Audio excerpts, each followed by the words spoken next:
Quan arriba l'hora del servei, què passa? Que has arribat amb la llengua fora, estàs al final pràcticament exhaurit i arriba el moment important. O sigui, el moment més important de la teva feina és atendre el client quan arriba a casa teva.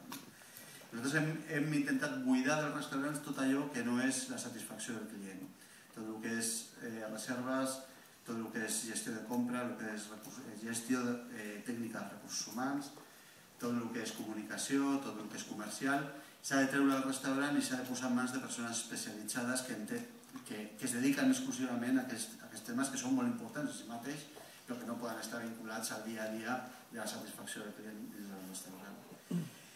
I després ens hem tirat de cop a la comercialització activa. Nosaltres pensàvem que aquest hàbit que teníem en aquest país, que obries un restaurant i la gent entrava, algun dia s'havia d'acabar. O sigui, això de que obres un restaurant i si jales bé, doncs ja està, no has de preocupar-te de res més, la gent ve, doncs al final jo crec que estem entrant amb la lliga que ja a altres països funcionava. O sigui, el client ha de tenir una relació activa amb el restaurant, l'has d'anar a buscar, li has de proposar coses, li has de gestionar la seva reserva, perquè moltes vegades ens trobem que les pròpies reserves són un desastre als restaurants. A mi m'ha passat molt, no? O sigui, trobes al restaurant que al final aquelles hores que són hores importants, o sigui, les 6 de la tarda és una hora molt important perquè algú pren una decisió de que surt a sopar.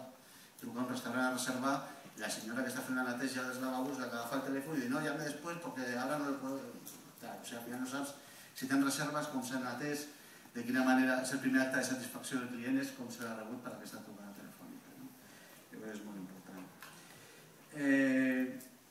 Per nosaltres també, dins d'això, dins de l'àmbit comercial, nosaltres també vam prendre una decisió fa 3 anys que al final, quan arriba la crisi, ho sospitàvem, però ho hem vist que la gent fa unes barbaritats tremendes. Jo he vist molta gent que ha dilapidat els seus negocis pervertint-los, creient que està fent o està jugant a una lliga que és el que el mercat demana.